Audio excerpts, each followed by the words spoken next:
Well, good afternoon, everyone. My name's Alex Bacon. I'm the president of the Washington Federation of State Employees. I actually work right in the library back there in Seattle Central College. So welcome to Seattle Central College. I wish I could welcome you on behalf of our management, but they're not so supportive of this effort.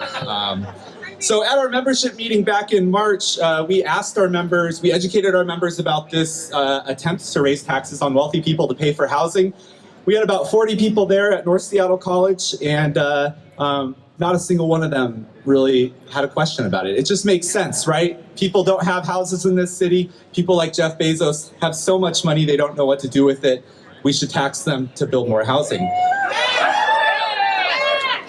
And housing justice and cost of living, it's actually the most important problem that we're trying to deal with for state employees here in King County.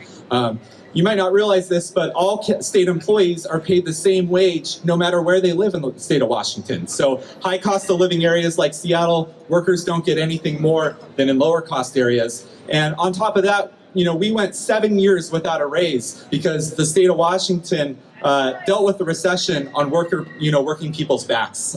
So,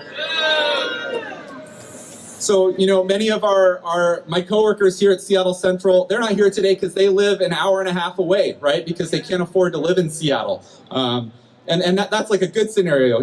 Worse is, living with friends, crashing on people's houses, living in shelters and transitional housing. And that's an experience that workers and students here at Seattle Central College, have. And the impacts on our students here, Seattle has become so expensive that our students can't even afford to go to school full-time, right? Many students at Seattle Central go part-time because folks have to work so many hours to make enough to pay their rent. And we know that that's not right in a town like Seattle. So all that said, supporting the head tax, was really a no-brainer for my members because it directly benefits us and the students we work with. But even if it hadn't directly benefited us, I hope that we would have supported it anyways. We know that when a worker in one part of town is injured, all workers are hurt. And solidarity is the bedrock of a strong labor movement. Right now, 30,000 members of my national union are on strike, or just came off a 3-day strike in the University of California system.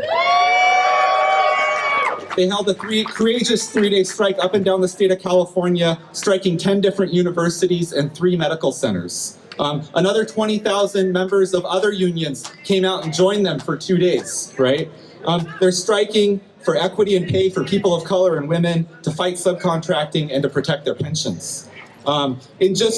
Let me just ask you all, so that was a short 3-day strike. It's a warm-up to the real fight, which is coming in California in the coming months. Will we be there to stand with University of California workers when they're out on strike? And next Tuesday, right, thousands of education workers at the University of Washington are going out on strike, Tuesday, May 15th. They're going out on strike to stand up for equity in the University of Washington, for a fair pay raise, and to fight against the health benefit increase. TAs and RAs, members of UAW 4121. Will we be there next Tuesday to stand with them when they're on strike? I'm glad to hear that, y'all.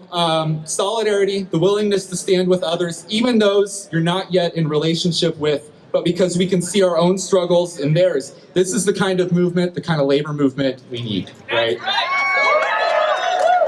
We need a labor movement that unapologetically stands with any community fighting back against the ruling class for justice. And so I know folks are probably ready to march, so I'll just end with a plea. How many of you all out there are union members? Raise your hands, right? I guarantee some of your unions aren't supporting this, and some of our coworkers may even have questions about this. Not all WFSE members even support this, right? And we have to be prepared to answer people's questions, other workers, when they're not supportive of stuff like this, because divide and conquer is the boss's best tool, right? And even when my coworkers and I go to negotiate with the state government and ask for a pay raise to account for the incredible cost of living in Seattle, other members of our union are going to say, hey, if they get more, I get less, right? But we know that that's not the case. There's more than enough wealth in this city to take care of everyone, and it's through standing with each other in active solidarity that we're going to win. Thank you, brothers and sisters.